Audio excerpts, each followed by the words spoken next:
Hello everyone, welcome to सही classes. आशा करती हूँ आप सभी बढ़िया से होंगे। तो ये जो है 28 फरवरी 2023 का केवीएस का प्रीवियस ईयर क्वेश्चन है। तो बहुत ही जल्द केवीएस की वैकेंसी आने वाली है। तो जितना सारा क्वेश्चन पिछले साल पूछा गया था, आप सभी को पता है पिछले साल ऑनलाइन हुआ था तो बहुत सारा शिफ्ट में क्वेश्चन पूछा गया है। तो वो सारा क्वेश्चन हम लोग इसी चैनल के माध्यम से आपको पहुंचा देंगे, जिससे आपको बहुत बेहतरीन तरीके से प्रीवियस ईयर क्वेश्चन की प्रैक्टिस हो जाएगी। ठीक है, तो ये जो क्वेश्चन है ये 28 फरवरी का है। 28 फरवरी 2023 जो हमारा लास्ट शिफ्ट था उसका मॉर्निंग का क्वेश्चन है, ये सुबह जो एग्जाम हुआ था। ठीक है, और हर दिन दो दो करके आपका शिफ्ट भी हुआ है, तो उस रिलेटेड आपको सारी इन्फॉर्मेशन भी मिलती रहेगी। इसके अलावा जो भी पहली बार इस चैनल में है, चैनल को सब्सक्राइब कर ले, क्योंकि केवीएस एग्जाम का जितना सारा प्रीवियस ईयर क्वेश्चन है सभी हम इसी चैनल के माध्यम से डिस्कस करेंगे। ठीक है, तो इसमें जो आपका जो सीडीपी है, सीडीपी का जो 60 क्वेश्चन है, तो 60 में से 30 करके हम एक एक क्लास में डिस्कस करेंगे। तो ये 30 है, तो फिर और नेक्स्ट वीडियो में और 30 क्वेश्चन डिस्कस करेंगे। सिर्फ सीडीपी ही नहीं, जितना सारा आपका प्रीवियस ईयर क्वेश्चन है ऑल सब्जेक्ट हम इसमें डिस्कस कर लेंगे। ठीक है, स्टार्ट करते हैं। पहला सवाल, which of the following statement is correct. तो यहाँ पर जो है सीडीपी का क्वेश्चन दिया हुआ है और बेसिकली ये ग्रोथ एंड डेवलपमेंट से ही पूछा था। देखिए कौन सा सही है। तो ऑप्शन ए बोल रहा है development refers to quantitative change. आप खुद को टेस्ट भी कर सकते हैं। तो यहाँ बोल रहा है कि डेवलपमेंट जो है वो क्वांटिटेटिव चेंज है, आपको सही बताना है कौन सा सही है। ऑप्शन बी कह रहा है growth and development go hand in hand, साथ साथ ही चलते हैं। ग्रोथ एंड डेवलपमेंट साथ साथ ही चलते हैं। ऑप्शन सी कहता है growth refers to qualitative change, जो ग्रोथ होता है वो क्वालिटेटिव चेंज है। और ऑप्शन फोर्थ है development is a life long process. इसमें से कौन सा ऑप्शन सही है, इसको आपको कमेंट बॉक्स में कमेंट करके बताना है। बताइएगा ऑप्शन नंबर 1 का कौन सा सही होगा। तो देखिए डेवलपमेंट यहाँ पर बोला है क्वांटिटेटिव, जो कि यहीं गलत हो गया। ग्रोथ आपका क्वांटिटेटिव होता है, तो यहाँ पर डेवलपमेंट लिखकर गलत लिखा हुआ है। ठीक है, और growth and development go hand in hand. जो ग्रोथ एंड डेवलपमेंट है वो हैंड इन हैंड नहीं चलते। कुछ समय तक आपका ग्रोथ जो है वो रुक जाता है, लेकिन डेवलपमेंट जो है वो लाइफ लॉन्ग प्रोसेस है। इसी वजह से ये जो है सेकेंड ऑप्शन भी गलत हो जाएगा। थर्ड को आते हैं, growth refers to qualitative change. देखिए ग्रोथ क्वालिटेटिव नहीं होता है, ग्रोथ क्वांटिटेटिव होता है, इसीलिए ऑप्शन थर्ड भी यहाँ हो गया गलत। तो सही क्या है, ऑप्शन नंबर 4 सही है, क्योंकि development is a life long process. Development आपका उम्र से टुम्ब तक चलता है, आपका जो है ये मृत्यु तक चलने वाला प्रोसेस है। तो इसी वजह से ऑप्शन डी हो गया यहाँ पर सही। ठीक है, नेक्स्ट क्वेश्चन को चलते हैं। नेक्स्ट क्वेश्चन आपका जो है स्टेजेस ऑफ डेवलपमेंट से दिया हुआ था। तो यहाँ पे क्वेश्चन रहा approximate age of infancy stage is. आपका जो इन्फेंसी स्टेज है उसका अप्रोक्सीमेट एज क्या होता है। ठीक है, कोशिश करिए आंसर देने के लिए। तो इन्फेंसी जो आपका होता है, जिसको हम शैशव अवस्था कहते हैं, उसका एज पूछा है फ्रॉम कंसेप्शन टू 3 ईयर। तो यहाँ पर कंसेप्शन से पूछा हुआ है, 3 ईयर को हम इन्फेंसी कहते हैं, या फिर बर्थ से लेकर के 2 ईयर को कहते हैं इन्फेंसी, या 1 से 4 ईयर को कहते हैं, या 2 से 5 ईयर को कहते हैं। तो आप सभी को पता है शैशव अवस्था जन्म से या 2 या 3 साल का अवस्था होता है। तो यहाँ तक हम ले लेंगे जन्म से 2 साल। तो यहाँ पर ये बेस्ट ऑप्शन है, ऑप्शन बी हो जाएगा बिल्कुल सही ऑप्शन। ठीक है, मूव करते हैं नेक्स्ट क्वेश्चन को। तो यहाँ पर ये एप्लीकेशन बेसिस में पूछा था। देखिए रीड द फॉलोइंग। तो यहाँ पर कुछ सिचुएशन दिए हुए हैं और इसको लेकर के आपके पास ऑप्शन भी है। देखिए पहला सिचुएशन है child is learning physiological stability. एक बच्चा है जो कि फिजियोलॉजिकल स्टेबिलिटी जो है वो सीख रहा है। इसके अलावा और क्या कर रहा है, child is learning to pay attention towards thing. तो बच्चा जो है बहुत सारी चीजों की तरफ अपना अटेंशन पे कर रहा है, पर्सन की तरफ और इवेंट की तरफ अपना अटेंशन पे कर रहा है। और child can imitate the actions of others. और इस समय क्या है, बच्चा जो है दूसरे के एक्शंस को इमिटेट कर रहा है। तो यहाँ पर आपको सिचुएशन दिया हुआ है और ये कौन सी अवस्था है आपको बताना है। ठीक है, at which developmental stage the child is.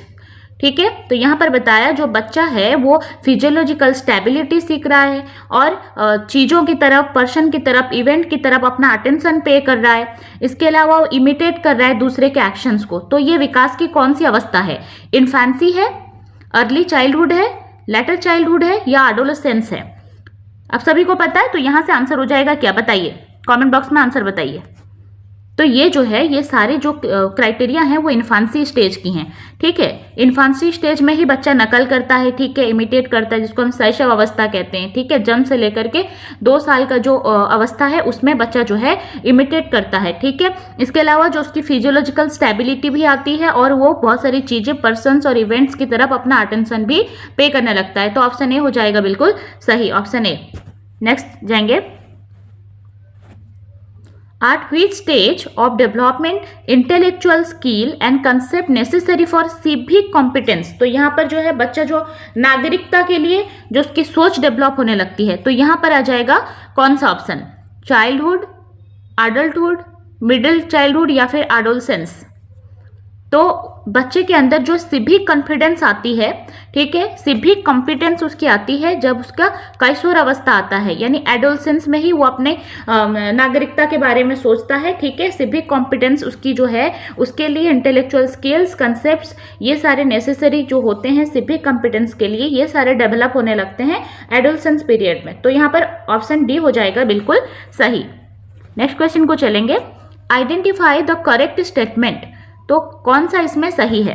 देखिए, पियाजे ने बहुत सारे टर्म दिए हैं, जैसे कि आपका हो गया अकोमोडेशन, असिमिलेशन, इक्विलिब्रियम, स्कीमा। तो इसी से ही आपका क्वेश्चन था कि यहाँ पर कौन सा सही है ये बताना है आपको।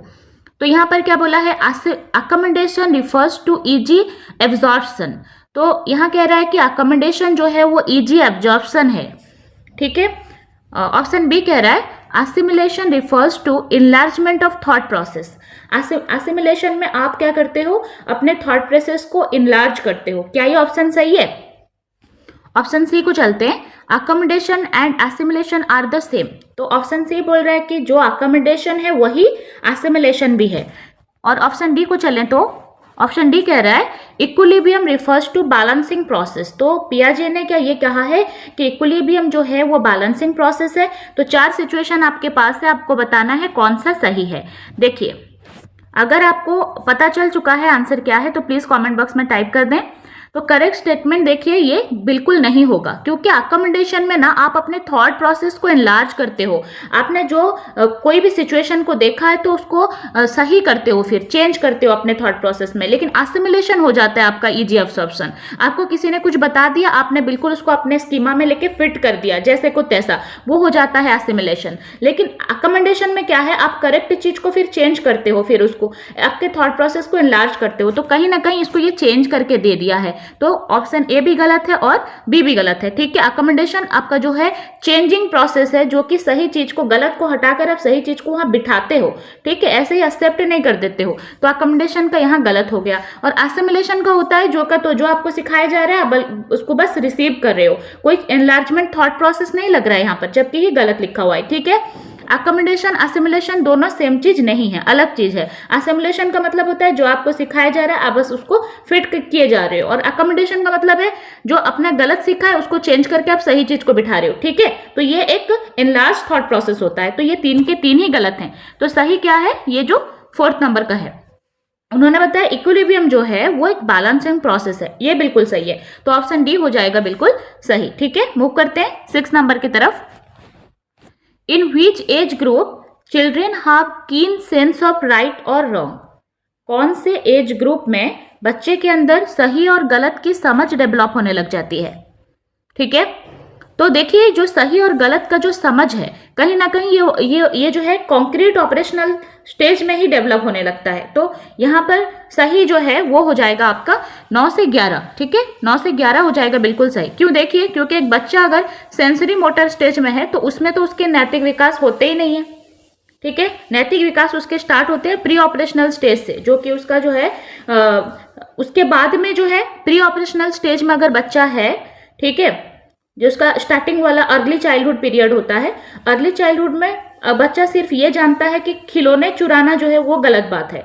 लेकिन जब बच्चा लेटर चाइल्डहुड को जाता है तो उसको समझ में आ जाता है कि चोरी करना गलत है, चाहे वो खिलौना चोरी करना हो या कोई और चोरी, बस चोरी है। तो गलत और सही का जो समझ है वो लास्ट में यानी जो आपका लेटर चाइल्डहुड है उसमें बेटर होता है, ठीक है। अर्ली चाइल्डहुड में भी ठीक से नहीं हो पाता, कुछ चीजों को वो गलत समझता है, लेकिन लेटर चाइल्डहुड में उसको सही तरीके से समझ में आ जाता है कौन सा राइट है कौन सा रॉन्ग है, जिसको अगर हम पियाजे की थ्योरी में देखें तो वो वाला कॉन्क्रीट ऑपरेशनल स्टेज में आ जाएगा। और नैतिक विकास में वो आपका जो है लेटर चाइल्डहुड में आता है, तो फ्रॉम 9 to 11 आ जाएगा, ठीक है, ऑप्शन बी। नेक्स्ट चलते हैं। In order to develop a strong sense of self-respect and sentiment of self-regard among children, what the teacher should not do? एक टीचर को क्या नहीं करना चाहिए, ठीक है। देखिए, children must be encouraged to do their work independently, बिल्कुल जो है बच्चे को उसका जो है काम इंडिपेंडेंटली करने देना चाहिए, ये आपके पास एक सिचुएशन है। दूसरा बोला Children must be given proper love and affection coupled with adequate sense of security, तो बच्चे को proper love affection मिलना चाहिए। ऑप्शन थर्ड बोल रहा है Children's freedom in a day work must be restricted, आपको क्या करनी है कि जो डे वर्क में जो बच्चे की फ्रीडम है उसको रेस्ट्रिक्टेड कर देना है। या फिर due respect must be shown for individuality of a child, हर बच्चे को क्या है रेस्पेक्ट आपको देना है। तो कौन सा ऑप्शन यहाँ पर गलत हो जाएगा, शुड नॉट डू, एक टीचर को क्या नहीं करना चाहिए, बिल्कुल सिंपल सा क्वेश्चन है, आंसर दिख भी रहा है, ऑप्शन सी हो जाएगा बिल्कुल सही। Children's freedom in a day work must be restricted, बिल्कुल बच्चे की रेस्ट्रिक्टेड नहीं कर देना है आपको, ठीक है। जहां पर भी आप रेस्ट्रिक्शन ला दोगे तो वहां से बच्चा जो है वो डरने लगेगा, उसको स्कूल आने में भी मजा नहीं आएगा, ऑप्शन सी हो जाएगा बिल्कुल सही है। नेक्स्ट चलते हैं। Which one of the following is not a characteristic of a particular type of emotion? तो जो इमोशन का कौन सा कैरेक्टरिस्टिक नहीं है, देखिए यहाँ पर चार ऑप्शन है आपके पास। It has its association with some basic instinct, तो कुछ बेसिक इंस्ट्रिक्ट के साथ इसका जो है संबंध है। It exhibit intensity of feeling, तो ये फीलिंग से जुड़ा हुआ है। It is independent of specific psychological changes, मतलब ये यहाँ बोल रहा है कि ये कुछ साइकोलॉजिकल चेंजेस से बिल्कुल ही अलग थलग है, बिल्कुल ही उसके साथ कोई इसका संपर्क नहीं है। और ऑप्शन 4 बोल रहा है it is aroused as a result of perception, तो परसेप्शन से ये जुड़ा हुआ है। तो फिर आप बताइए कौन सा नहीं है, तो साफ दिख रहा है ऑप्शन नंबर सी हो जाएगा बिल्कुल सही। ये इंडिपेंडेंट नहीं होता है फिजियोलॉजिकल चेंजेस से, ये फिजियोलॉजिकल चेंजेस के साथ जुड़ा हुआ है इमोशन, ठीक है। तो यहाँ पर ऑप्शन सी हो जाएगा बिल्कुल सही, क्योंकि नहीं पूछा था, ठीक है। नेक्स्ट क्वेश्चन को चलेंगे। Mohan is an active member of a peer group, जो मोहन है वो एक पीयर ग्रुप का एक्टिव मेंबर है। And has develop an attitude and behaviour of indifference towards family members, लेकिन क्या है वो अपने फैमिली मेंबर्स के प्रति उदासीन है। It is an outcome of, तो ये किसका आउटकम है, गैंग इन्फ्लुएंस है, फैमिली नेग्लेक्ट है, प्राइमरी सोशलाइजेशन है या सेकेंडरी सोशलाइजेशन है, ठीक है। तो यहाँ पर जो केवीएस ने सही आंसर पकड़ रखा है वो है सेकेंडरी सोशलाइजेशन, ठीक है। ऑप्शन डी को केवीएस ने सही माना है, क्योंकि पीयर ग्रुप का ही वो एक मेंबर है, इसका मतलब जो है उसका सेकेंडरी सोशलाइजेशन बहुत अच्छा हुआ है, बट उसका प्राइमरी सोशलाइजेशन नहीं हो पाया है, ठीक है। तो यहाँ पर ऑप्शन डी है सही। नेक्स्ट चलते हैं।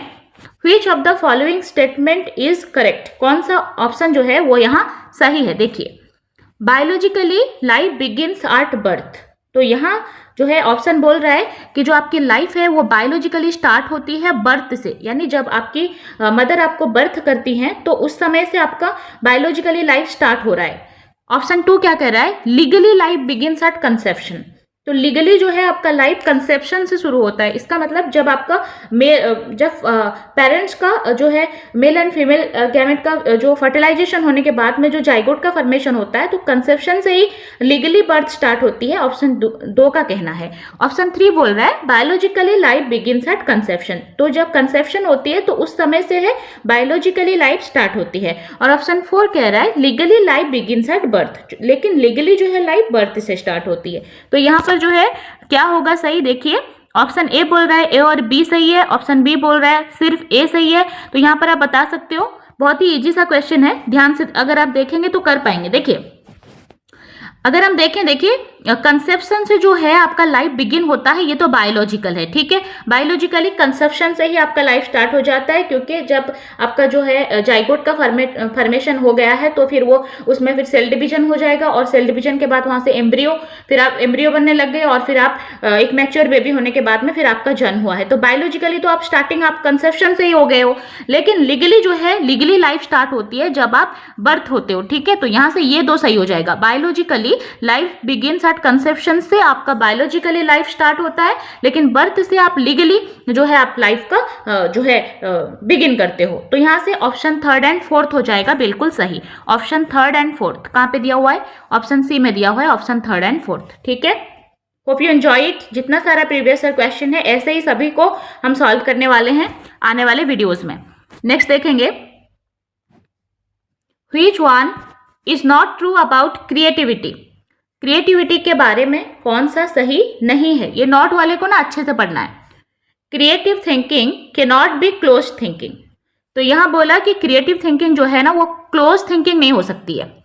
ऑप्शन बी बोल रहा है क्रिएटिविटी इज नॉट यूनिवर्सल। जो क्रिएटिविटी है वो यूनिवर्सल नहीं है। ऑप्शन सी बोल रहा है creativity expression is source of Joy and satisfaction. जो क्रिएटिव एक्सप्रेशन है ना वो जॉय और सेटिस्फैक्शन का सोर्स है। ऑप्शन डी बोल रहा है creative abilities are capable of being nourished and nurture. जो क्रिएटिव जो एबिलिटीज हैं वो कैपेबल हैं नरिश्ड और नर्चर होने के। ठीक है, तो कौन सा यहाँ पर सही नहीं है आपको चूज करना है। ठीक है, पढ़िए दोबारा से। Creative thinking can not be close thinking, ये तो बिल्कुल सही है। क्रिएटिव थिंकिंग हमेशा ओपन थिंकिंग होती है, आप उसको क्लोज नहीं कर सकते हो, तो ये सही है। आपको गलत चुनना है। क्रिएटिव इज नॉट यूनिवर्सल, यही हो गया गलत, क्योंकि क्रिएटिविटी यूनिवर्सल होता है। तो इसने बोल दिया नॉट यूनिवर्सल, तो यही गलत है। तो यही हो जाएगा हमारा आंसर। अब क्रिएटिव एक्सप्रेशन जो है वो जॉय सेटिस्फैक्शन का सोर्स है, बिल्कुल सही है। इसके बाद में इसको नरिश और नर्चर किया जाना चाहिए, ये भी बिल्कुल सही है। तो गलत हो गया option number B. Next move करेंगे नेक्स्ट क्वेश्चन को। Which one of the following do you think is among the ideal of a democratic society?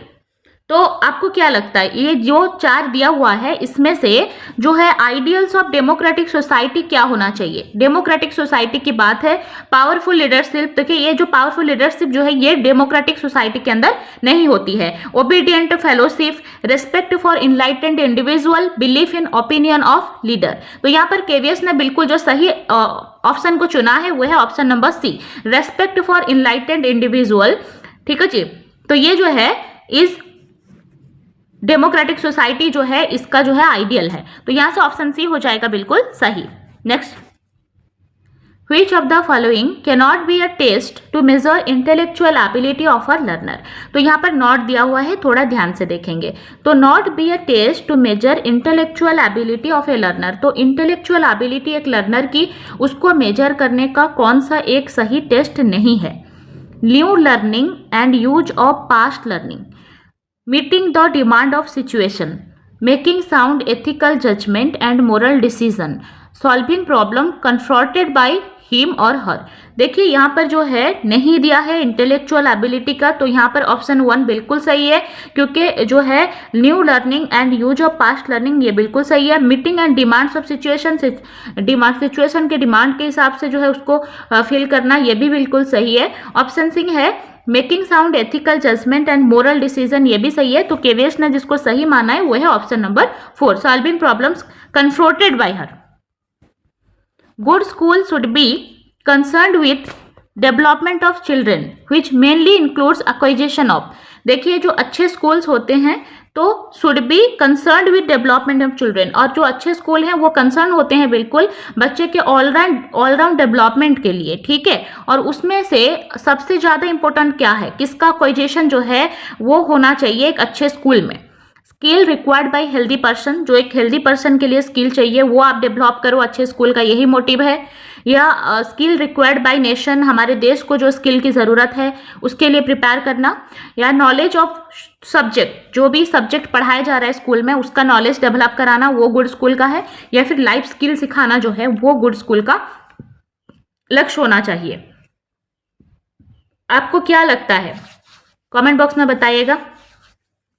तो यहाँ जो सही है वो हो जाएगा ऑप्शन डी, लाइफ स्किल्स। ठीक है, गुड स्कूल जो है वो कंसर्न्ड होना चाहिए बच्चे के डेवलपमेंट के लिए, जो कि ज़्यादातर मेनली इंक्लूड करे एक्वाइजेशन ऑफ लाइफ स्किल को। ठीक है, ऑप्शन डी हो जाएगा सही। नेक्स्ट चलते हैं, एक सिचुएशन दिया हुआ था, Garima is a student who begins to imitate others. तो ये क्या करती है? इमिटेट करती है। Remember events and moves from reflexive action to intentional activity. She is at which stage of cognitive development आज पर पियागेट स्टेजेस ऑफ डेवलपमेंट। तो ये जो पियाजे ने अपना स्टेज ऑफ डेवलपमेंट दिया है, तो गरिमा जो है कौन से स्टेज में है, अगर वो इमिटेट करती है दूसरों को। देखिए ना, यही सेट में अगर हम देखें तो 28 फरवरी के यही सेट में 2 बार यही सेम क्वेश्चन दिया हुआ है, जो कि हो जाएगा आपका सेंसरी मोटर स्टेज। ठीक है, सेंसरी मोटर स्टेज, जो कि दूसरे तरीके से भी ये क्वेश्चन दिया हुआ था, जो कि आपका जो था पहले वाला स्टेज। ठीक है, वहां पर इन्फेंसी को पूछा हुआ था, यहाँ पर सेंसरी मोटर पियाजे के सेंस में पूछा हुआ है। सेम क्वेश्चन है, ऑप्शन नंबर ए हो जाएगा सही। नेक्स्ट चलते हैं। The life centred approach to curriculum development ignores the principle of. तो यहाँ पर ना नेगेटिव को आपको चूज करना है कि जो लाइफ सेंटर अप्रोच है इनमें से किसको नहीं बताती है। ठीक है, तो कौन सा सही है, सही को छांट देते हैं। देखिए, लर्निंग टू नो होता है, learning to do and learning to live together. ये 3 चीजें जो है ना, ये लाइफ सेंटर अप्रोच के अंदर आती हैं। ठीक है, लेकिन जो इग्नोर करती है, मतलब नहीं आती, कौन है, लर्निंग टू सॉल्व प्रॉब्लम्स। ठीक है, तो ये वाला नहीं है, ऑप्शन डी हो जाएगा बिल्कुल सही। Next, which one of the following is an example of assessment for learning. इनमें से कौन सा एग्जाम्पल जो है वो असेसमेंट फॉर लर्निंग का है, यानी सीखने के लिए असेसमेंट करना, जिसको हम फॉर्मेटिव असेसमेंट कहते हैं। ठीक है, तो ये हो जाएगा, देखिए, असेसमेंट ऑफ होमवर्क। अब जब होमवर्क का असेसमेंट करते हो, ये असेसमेंट फॉर लर्निंग है। एनेक्डोटल रिकॉर्ड्स, जो एनेक्डोटल रिकॉर्ड्स आप रखते हो, वो जो है असेसमेंट फॉर लर्निंग है। या स्कॉलरशिप एग्जामिनेशन के लिए जो असेसमेंट किया जाता है, वो असेसमेंट फॉर लर्निंग है, या एनुअल एग्जामिनेशन है। देखिए, तो एनुअल एग्जामिनेशन हमेशा होता है असेसमेंट ऑफ लर्निंग। जो आपने सीख लिया है उसके बाद में उसका आकलन करके आपको प्रोग्रेस रिपोर्ट दिया जाता है, फिर ग्रेड दिया जाता है। लेकिन असेसमेंट फॉर लर्निंग आपका फॉर्मेटिव असेसमेंट होता है, जिससे हम सीखते हैं, सीखने के लिए असेसमेंट करते हैं, जो कि हो जाएगा assessment of homework. Option A हो जाएगा सही। ठीक है, नेक्स्ट चलते हैं। Minimum level of learning was brought with a view to. देखिए, जो मिनिमल लेवल ऑफ लर्निंग, जिसको हम MLL कहते हैं, तो ये किस लिए है, इम्प्रूविंग टीचर्स ट्रेनिंग। तो ये टीचर के ट्रेनिंग को इम्प्रूव करना इसका मकसद है। इम्प्रूविंग क्वालिटी ऑफ लर्निंग, आप जो सिखा रहे हो, शिक्षण की क्वालिटी को इम्प्रूव करना, इसका जो है मकसद है। या इम्प्रूविंग क्लासरूम एनवायरनमेंट, क्लासरूम के एनवायरनमेंट को बेटर बनाना इसका लक्ष्य है। या improving infrastructural facilities in school, तो स्कूल के इंफ्रास्ट्रक्चर में इम्प्रूवमेंट लाना इसका मकसद है। देखिए, मिनिमल लेवल ऑफ लर्निंग का मतलब है बच्चा अगर इस एज में है या इस क्लास में है, बच्चे को इतने लेवल तक का आ जाना चाहिए। इसका मतलब जो है आप अपने गुणवत्ता में जो है इम्प्रूव करने के लिए MLL जो है ये यूज किया जाता है। ठीक है, ये टर्म ही रिलेटेड है, आप अपने गुणवत्ता करो, शिक्षण में गुणवत्ता लाना, इम्प्रूविंग क्वालिटी ऑफ लर्निंग, कितना बच्चा सीखा है, ऑप्शन बी हो जाएगा बिल्कुल सही। नेक्स्ट चलते हैं। Which one of the following is not a role of teacher in experiential learning? Experiential learning में जो है टीचर का रोल नहीं है, कौन सा? ठीक है, अच्छे से पढ़ेंगे, 4 ऑप्शन दिया हुआ है, कौन सा सही है बताइए। Approaching the learning experience in positive non dominating way, बिल्कुल सही है, ये तो टीचर का रोल होता ही है कि जो वो क्या करे, बच्चे को लर्निंग एक्सपीरियंस दे, एक पॉजिटिव और नॉन डोमिनेटिंग वे में दे। अगर टीचर डोमिनेट कर जाएगा तो फिर बच्चा जो है उसको इंटरेस्ट भी नहीं आएगा और फिर डरने लगेगा क्लास में। ठीक है, तो बिल्कुल सही है। Helping student identify an experience in which they are personally committed. ठीक है, बच्चे को आइडेंटिफाई करने देना है, हेल्प करना है बच्चे को। देखिए, हेल्पिंग दिया हुआ है तो ये तो बढ़िया है। ठीक है, हमारा NEP 2020 बोलता है, NCF बोलता है कि टीचर जो है वो फैसिलिटेटर है। ठीक है, टीचर को हेल्प करना चाहिए, बच्चा खुद अपना एक्सपीरियंस को आइडेंटिफाई करे। ठीक है, दे आर पर्सनली कमिटेड, बिल्कुल सही है। Asking student to look for relevant and meaningful resources themselves, और एक ऑप्शन है finding a sense of balance between academic and nurturing aspect of teaching. देखिए, ये तो टीचर का ही काम है कि वो क्या करे, बैलेंस करे एकेडमिक और उसके बाद में नर्चरिंग एस्पेक्ट ऑफ टीचिंग में। तो यहाँ पर जो मोस्ट अप्रोप्रिएट हो जाएगा वो है option number C.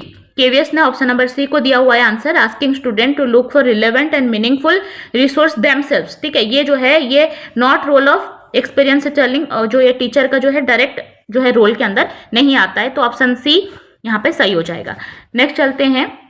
An effective teacher, आप एक इफेक्टिव टीचर किसको बोलोगे?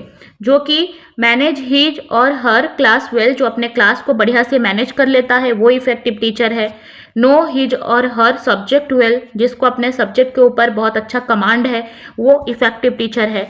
या फिर फैसिलिटीज हर और his student to learn on their own, बच्चे जो है खुद अपने जो है अपने ओन स्पीड में सीख पाए, उसके लिए फैसिलिटीज प्रोवाइड करने वाला टीचर इफेक्टिव टीचर होता है। न cares for her his student, तो वो अपने बच्चे के प्रति केयर जो है रखता है। तो आप बताइए, पता चल जाता है, बहुत ही इजी सा क्वेश्चन है। देखिए, इफेक्टिव टीचर होने के लिए आपको क्लासरूम मैनेज भी करना है, सब्जेक्ट के बारे में भी ज्ञान होनी चाहिए, लेकिन जो सबसे अच्छी बात है वो ये ऑप्शन नंबर सी है, क्योंकि यहाँ पर दिया है फैसिलिटेट करे, वो फैसिलिटेट करे स्टूडेंट को, ताकि बच्चा जो है वो खुद से ही सीख पाए, खुद काबिल बन पाए, एक्टिवली खुद एक्सप्लोर कर पाए। ठीक है, तो ऑप्शन सी हो जाएगा यहाँ पर बिल्कुल सही। नेक्स्ट क्वेश्चन की तरफ चलते हैं। Which one of the following is not an assessment strategy employed in constructivism? देखिए, यहाँ पर जो कंस्ट्रक्टिविज्म दिया हुआ है, जिसमें बच्चा जो है वो कंस्ट्रक्ट करता है, नॉलेज का, ज्ञान का निर्माण करता है, जिसके बारे में पियाजे बोलते हैं, वाइगॉस्की बोलते हैं, ठीक है, वॉन ग्लासरफील्ड बोलते हैं कि जो बच्चा है वो लिटिल साइंटिस्ट है अकॉर्डिंग टू पियाजे। तो यहाँ से अगर हम बोलेंगे तो कंस्ट्रक्टिविज्म थ्योरी के हिसाब से जो असेसमेंट स्ट्रैटेजी है वो इसके नॉट पूछा हुआ है, कौन सा नहीं है। ठीक है, ऑरल डिस्कशन होना चाहिए, माइंड मैपिंग होना चाहिए, यूनिट टेस्ट होना चाहिए, या हैंड्स ऑन एक्टिविटीज होना चाहिए। तो यहाँ पर नॉट दिया है, तो कौन सा नहीं है बताइए आप? कंस्ट्रक्टिविज्म में ओरल डिस्कशन, माइंड मैपिंग और हैंड्स ऑन एक्टिविटीज, कौन सा सही है बताइए? तो कंस्ट्रक्टिविस्ट थ्योरी में जो है माइंड मैपिंग को इंपोर्टेंस दिया गया है, hands on activities, oral discussion भी होना चाहिए। तो यहाँ पर लिस्ट इंपोर्टेंट हो जाएगा, यूनिट टेस्ट ऑप्शन सी हो जाएगा बिल्कुल सही। ठीक है, तो नेक्स्ट क्वेश्चन को चलते हैं। Which one of the following is correct, कौन सा इसमें सही है? ठीक है, evaluation is a process of quantifying a given phenomena. तो यहाँ पर बोला जा रहा है कि मूल्यांकन जो है, मूल्यांकन एक प्रोसेस है जिससे आप क्वांटिफाई करते हो, मतलब कितने नंबर्स के साथ ये जुड़ा हुआ है। ऑप्शन 1 कह रहा है, तो इसमें से बेस्ट ऑप्शन को आपको चूज करना है, क्योंकि करेक्ट पूछा हुआ है। ठीक है, evaluation is a process by which information is obtained relative to no objective. तो यहाँ बोला है कि उद्देश्य की प्राप्ति के लिए हम इवैल्यूएशन कर रहे हैं। ऑप्शन 3 बोल रहा है evaluation refers to value judgement made on phenomena based on both qualitative and quantitative information. Option D बोल रहा है evaluation is a process of awarding grades, आप ग्रेड्स दे रहे हो सर्टन टेस्ट करके, वो इवैल्यूएशन है। तो पता चल जा रहा है, बहुत ही इजी है ये। देखिए, इवैल्यूएशन का प्रोसेस सिर्फ क्वांटिफाई करना नहीं होता है, क्योंकि जो मूल्यांकन के जो ऑल एस्पेक्ट को आप मेजर नहीं कर सकते हो। ठीक है, तो इसके कुछ हिस्से जो हैं वो क्वालिटेटिव भी होते हैं। तो ऑप्शन सी हो जाएगा बिल्कुल सही। ये जो है बच्चे के हर एस्पेक्ट का मूल्यांकन हम करते हैं, वैल्यू करते हैं, judgement made a phenomenon based on both qualitative and quantitative information. एक बच्चे के अंदर कितना सारा परिवर्तन आया है, जो हम उसको सिखाए हैं वो कितना सीख पाया है, इसको सिर्फ हमेशा हम मेजर नहीं कर पाएंगे। कुछ गुण होते हैं जिसको हम मेजर नहीं कर सकते हैं, इसलिए जो है evaluation both qualitative and quantitative होता है। ऑप्शन सी हो जाएगा सही।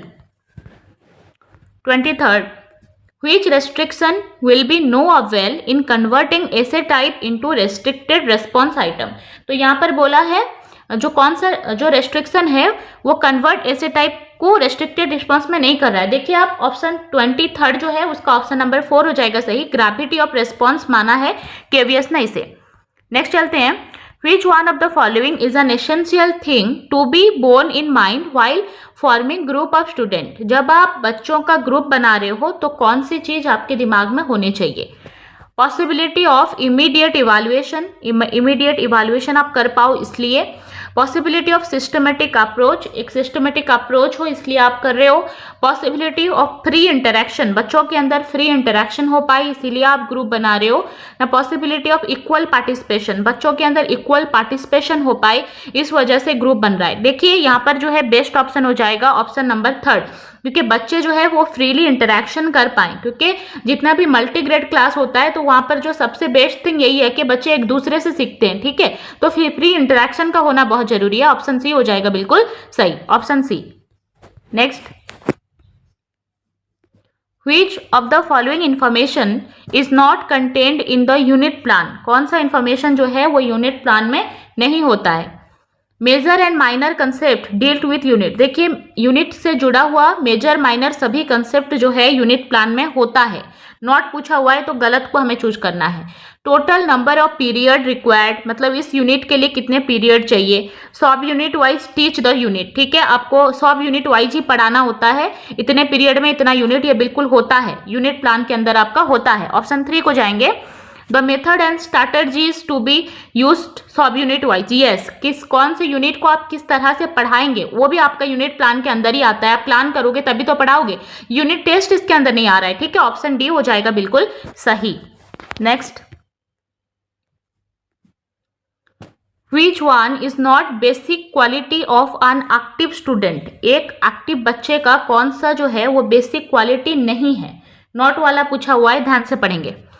देखिए, asking probing question, probing question पूछना है तो बढ़िया ही बात है। ये एक एक्टिव स्टूडेंट का जो है बेस्ट चीज है कि वो ये उसके बेसिक क्वालिटी के अंदर आता है कि वो प्रॉबिंग क्वेश्चन पूछता है। इसके अलावा देखिए, फ्रिक्वेंटली वॉलंटियरिंग टू कंट्रीब्यूट, हमेशा ये कंट्रीब्यूट करने के लिए होता है। ऑप्शन डी हो जाएगा बिल्कुल सही।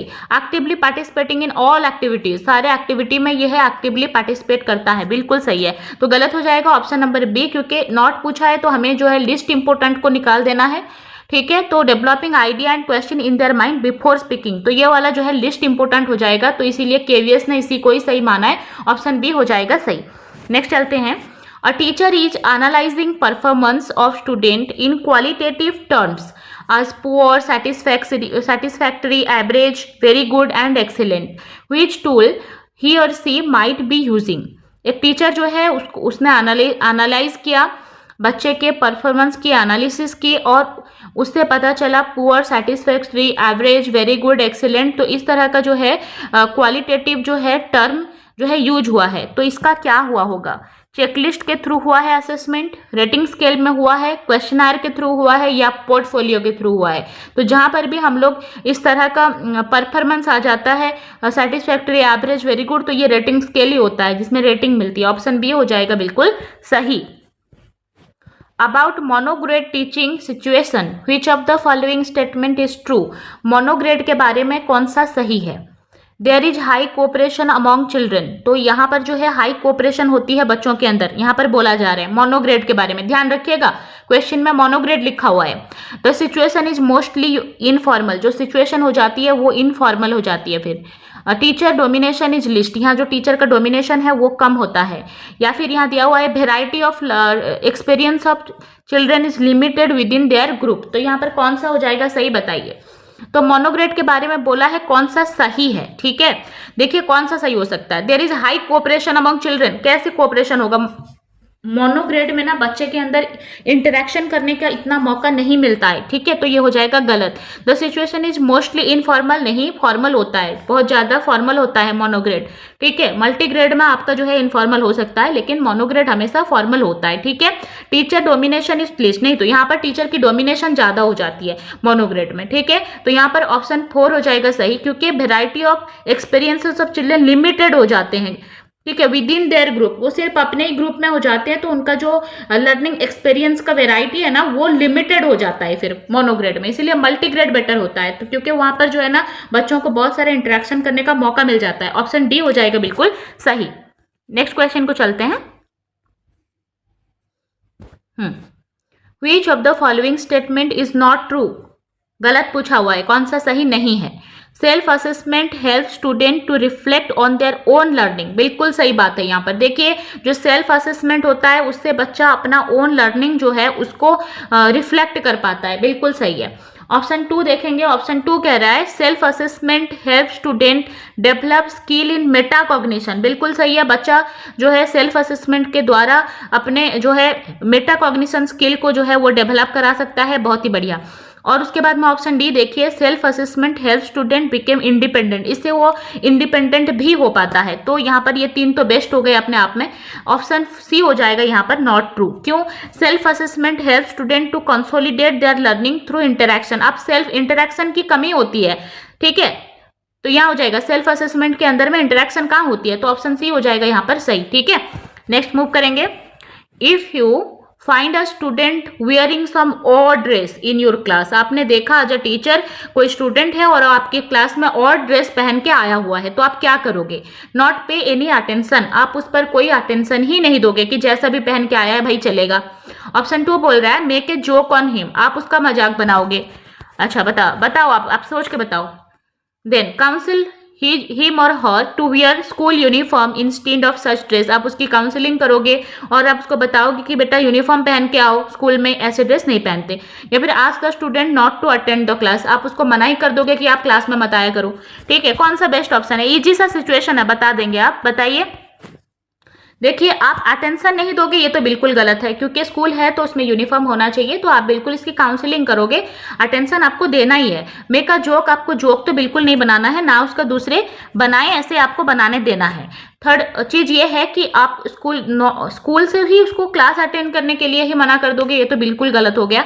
तो सही हो जाएगा ऑप्शन नंबर सी, आप उसकी प्रॉपर काउंसलिंग करोगे और आप उसको समझाओगे कि यूनिफॉर्म जो है स्कूल के लिए कितना जरूरी है। ठीक है, I hope you enjoy it. हमने 30 क्वेश्चन किया जो कि आपका 28 फरवरी के मॉर्निंग का शिफ्ट था। ठीक है, इसमें भी और भी क्वेश्चन रह गए हैं और 30 क्वेश्चन, क्योंकि एक में 60 क्वेश्चन होते हैं। ठीक है, और सेकंड वाला अगर वीडियो हम सेकंड वीडियो में इसका बाकी का 30 क्वेश्चन, इसके अलावा जितने भी क्वेश्चन आपके पूछे गए हैं रीजनिंग के, मैथ के, इसके अलावा जो आपके जो क्वेश्चन है हिंदी है और उसके बाद में ईवीएस का क्वेश्चन है, वो सभी हम लोग इस चैनल के थ्रू से डिस्कशन करने वाले हैं। तो जिसने भी ये इस क्लास को नहीं देखा है वो उसके लिए हम लोग प्लेलिस्ट कर देंगे, सारा क्लास वो देख पाएगा। ठीक है, इसके लिए जो भी इस चैनल में पहली बार हो चैनल को सब्सक्राइब कर सकते हैं। जब तक आपका केवीएस का एग्जाम नहीं हुआ है हम लोग डेली बेसिस पर आपका ऐसे ही प्रीवियस ईयर से प्रैक्टिस कराते रहेंगे। धन्यवाद।